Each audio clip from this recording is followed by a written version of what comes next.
everybody, welcome to Becky's House of Sewing. It's where we talk about all things thread and needle.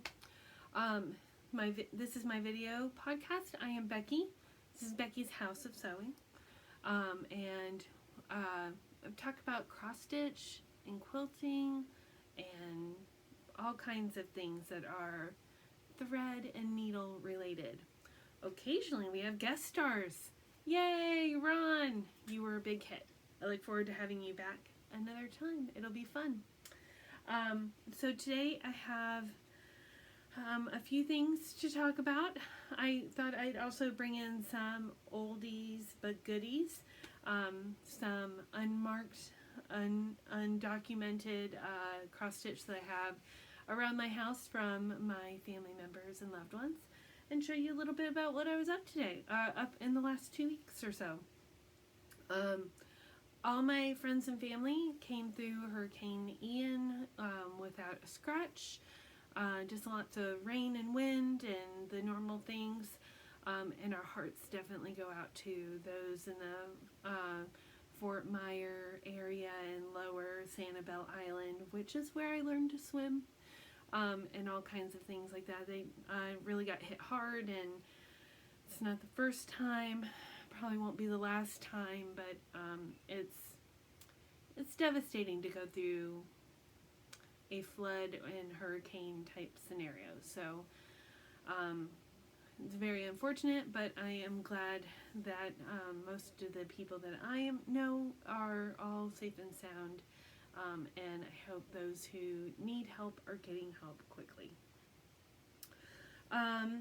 So this last week kind of had some back issues from the last Wednesday stitching. I threw my back out the way I was sitting on the couch and stitching.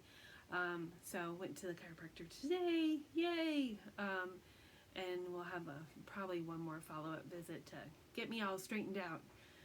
And then I got hit in the head at work. Knocked some sense into me maybe. I don't know. But it hurt. So, but I'm okay.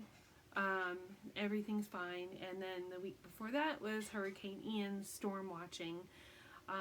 And I basically stayed up late Wednesday night and Thursday night and Friday night, just kind of glued to the TV for no real good reason. But I'm excited because I have some family coming into town, so I look forward to seeing them on Sunday, and a couple other times through their visits. So that's good. I missed another set of family members that came up and spent some time with my parents at an undisclosed location. But they had a real good time, and I was glad to see them on Zoom, but I didn't get to hang out with them. But I look forward to another time. So without further ado, let me show you my goodies because I have them here.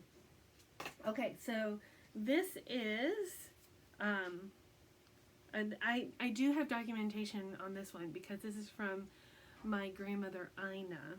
And see if I can not get it to blow out.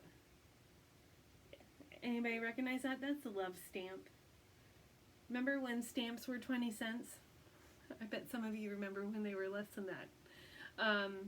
So this is a love stamp, and my grandmother did this in 1989, and she's my paternal grandmother. But here's the best part. Almost everything Ina did was very documented. So this is her handwriting with a used love stamp on it, so you could see what it originally should look like, and some of her documentation. It's kind of fun. This is in my sewing room. Now this one is either done, that was definitely done on Ada, and I guarantee you that it was done with DMC floss. But I don't know what kind of Ada, and I don't know what kind of floss, and I see a lot of cat hair on it, so you're welcome. This one is also quite dusty. I don't have a date on it. I don't have, I don't know who did it, but my mother will probably be screaming at the TV and not screaming. She'll probably be talking to me on the TV. She can write in the comments below who did this one. But this is one of my favorites. This is also an Ada, and I bet my bottom dollar it was DMC as well. Chickens and quilts. Look at those little chickadees. Neither one of these are behind glass. So that's not what we did back in the day. There is a frame sticker on it, designs by Gloria and Pat, but I don't know who they are. No date on it, no stitched by. But yeah, this hangs in one of my hallways. Or I guess technically my only hallway. Hangs in there. So, and I have a few more that I really like around my house from either my mother or my grandmother. So, occasionally I thought I might bring them in. You want to see what I've been working on? Okay, I'll show you. First of all, look! Today was very productive. Today was not only Wednesday Stitchers, which, hey Stitchers, we had a really small group today. And I came late because I had my chiropractic appointment. But it's kind of fun when it's a small group. And then it's fun when it's a big group. So hope all those that have not been able to come for various reasons are doing well. And we miss you. But after that, and I had an hour break. And then I had my sewing bee from Quilt Guild and the Charlotte Quilters Guild. And we are currently meeting via Zoom. So I was like, I need to get back to the Pining for You quilt. So I got, let's see. So when I started today, sorry, my light is kind of in the way there.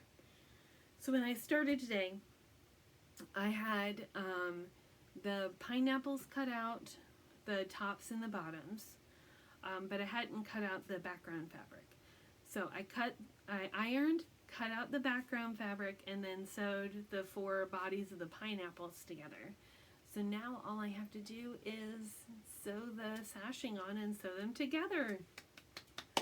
So let me grab this real quick. I forgot that this was further away. So this is the Pining for You quilt by Tula Pink. This is the Daydreamer line, and this is exclusive to this kit that comes. Tula Pink, who's a fantastic, loud designer with lots of bright colors and big, bold prints.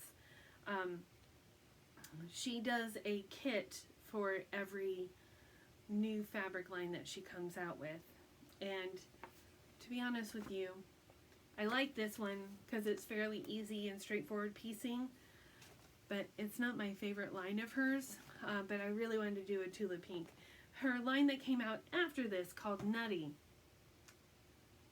I should have waited, but you don't know. You don't know what's coming out.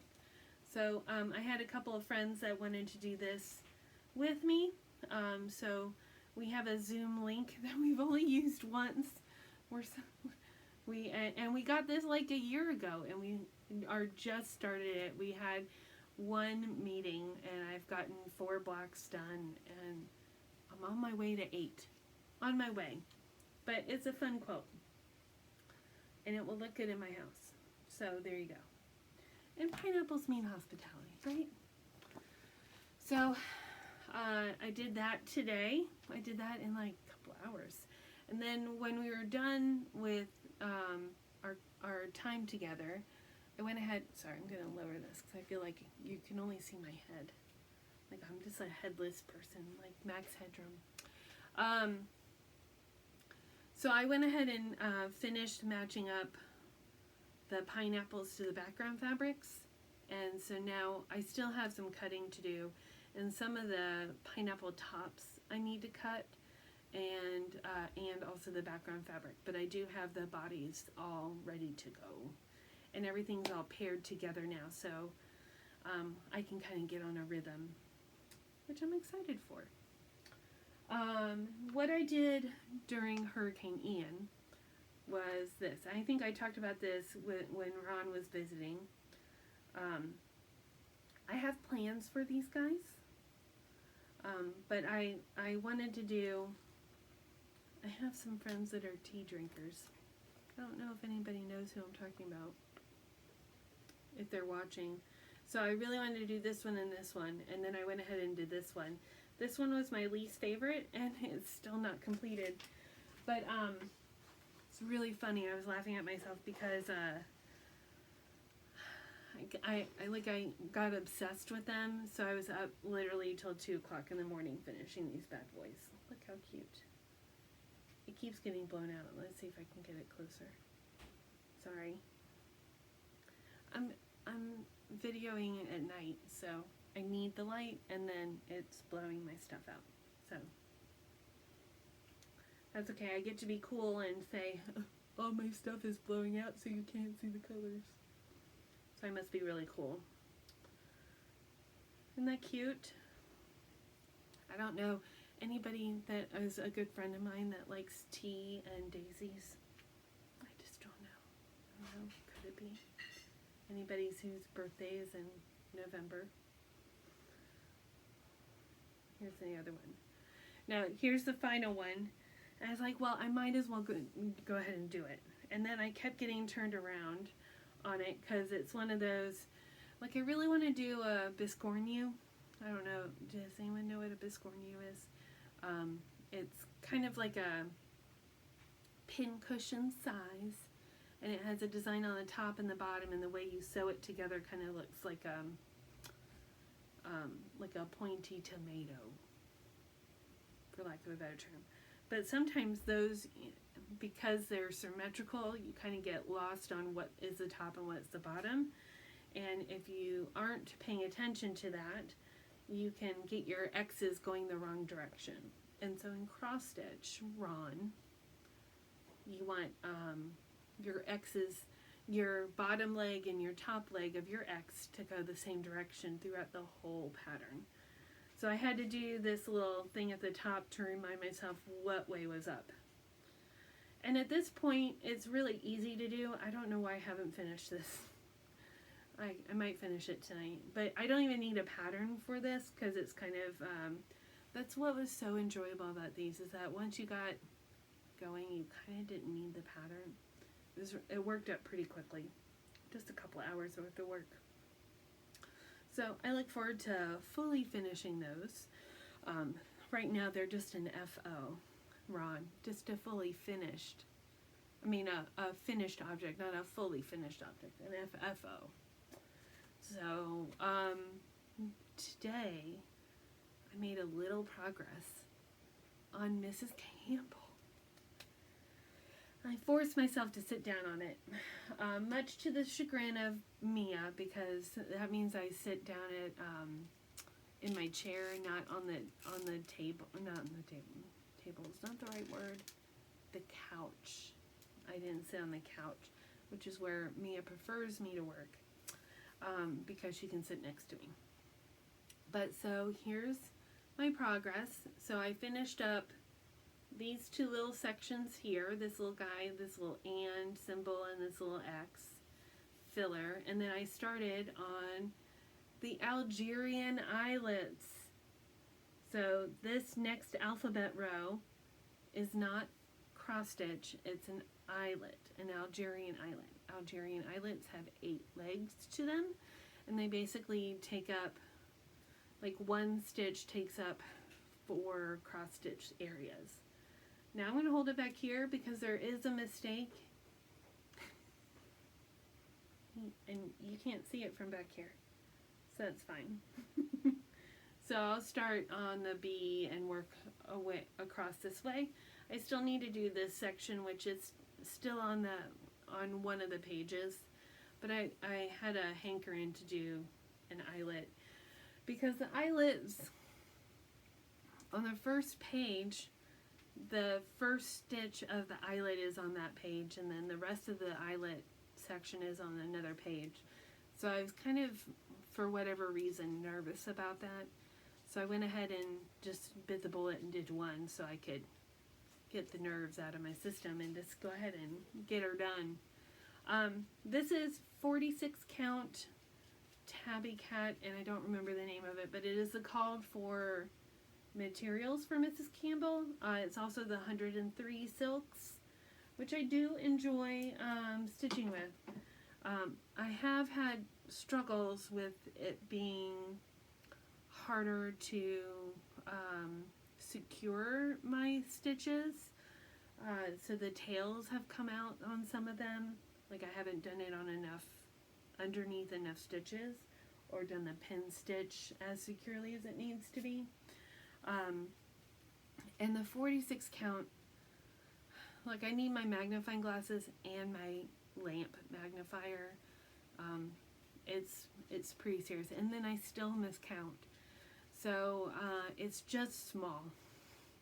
I don't think at this point in my life, stitching, the joyful part of stitching is where I can see it a little easier. Now, I know I'm a big proponent of do what you love. That's what Brenda tells us to do. I am all for it. My mom said, why don't you restart it? And here are my thoughts.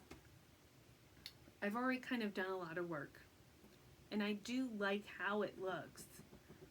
It's just not easy to actually stitch, so it's taking longer for me to A, want to stitch it, and B, to actually do the stitching, because I occasionally make a few more mistakes than I would on 36 or 40 count. I also really want to do the silks, especially since I already own them, and they're not inexpensive. But I don't know if I go down to like a 40 count, what the coverage would look like. So I do have some 40 count fabric. I might do a little test and see what I think. And if I get a hankering, I might switch the fabrics. But I have done a lot of work. And that top row is about a third of the piece. So I don't know. The jury's still out. My gut tells me that I should just persevere, and I just need to sit down and do it. You know, even if it's one, like Lori Holt, if it's only one thread a day, it all adds up. So this is Mrs. Campbell. Let's see if I can move this frame back here and not be so glary, so I can get it closer. There you go. Mrs. Campbell. Keep your work clean and pay attention to it. Mrs. Campbell would probably be disappointed in me. But it's so pretty. I'm looking forward to doing this part. And this over here is over 1. Ron, do you know what that would mean by saying over 1? So what it means is the rest of this is 1 thread over 2, and over 1 means that it's 1 thread over 1 thread of the fabric. So it's very tiny. Now, some people would do a 10th stitch, which is only 1 leg of the cross stitch and not go back over 1, because the coverage is very close to being the same. So I'm anxious to see which one I end up doing. I have a fur bit to get to that, but you know, the Mrs. Campbell Oben is coming up, because I'm right there. I'm right there. So I don't know.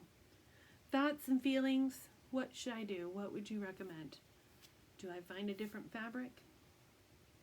Do I persevere? Do I just do 1 thread a day? Y'all need to hold me to it. Outside of that, I forgot to bring in the one thing I bought. I bought some lizard litter. You heard me right, lizard litter. Lizard litter can be made of walnut shells, which is a very common filler for pillows and such. And it can come in a little less expensive than if you were to buy the smaller bags of walnut shells at like a cross-stitch store. So I'm going to give that a try. I have it still in the box. I haven't even opened it up.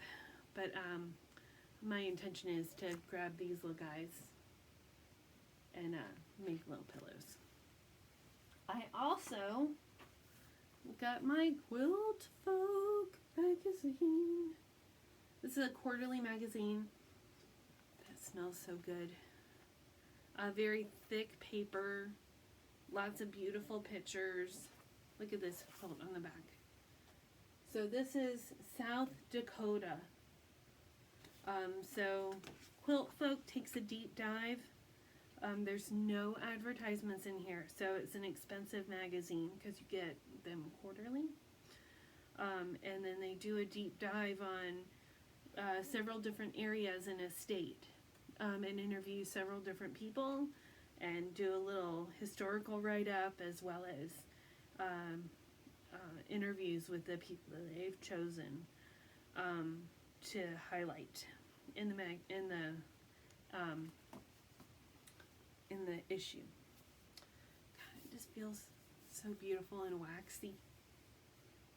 It's a nice magazine, nice and heavy. Some good reading.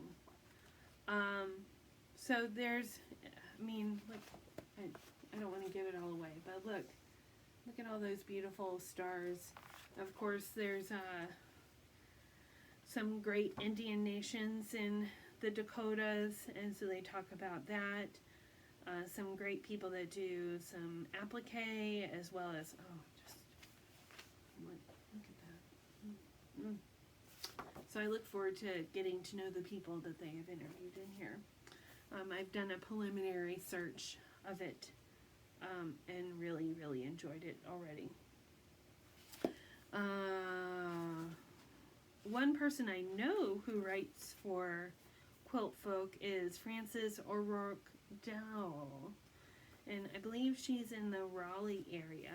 She is a fiction author, just an author in general, and she is also a quilter. She's done a couple of books that were like quilt fiction, and she even has a podcast called Quilt Fiction. And they're just cozy reads is what they are. Nothing too taxing on the brain, but then they talk about quilting and quilting bees and all the ins and outs of them, and then hand sewing and different shows that the quilts go in, and you know, stuff I like. If you are in the area, I hope to get this episode up Friday night before I get a text message from Ron. Or Connie asks Ron to text message me about where's our episode, because apparently I'm critical to their Friday nights, at least every other week. There is in Waxhaw a show called Barn Full of Quilts, or Barn of Quilts. Yeah, it's gotta be Barn Full of Quilts. It's on Saturday from 10 to 4. I cannot go because I'm a retail goddess, but I highly recommend that you guys go and see some beautiful quilts, get some shopping in. Ron, if you go, you can probably see some awesome tailor clappers and different things so you can compare and contrast. Which, you were here and I forgot to have you sign your thing, so I still need to get that to you. I used it today with my pineapples. It's a dream, so thank you again for that lovely gift. And so with that, even though Miss Mia is all cozied up in her little doggy bed, I think I'm gonna go, because I still, you know, it's 8 o'clock at night and I still have laundry to do, and that can never be a good sign. But I again appreciate you guys watching my videos. I love you all, and I look forward to seeing you next time. So until then, keep stitching and have a great week. Bye.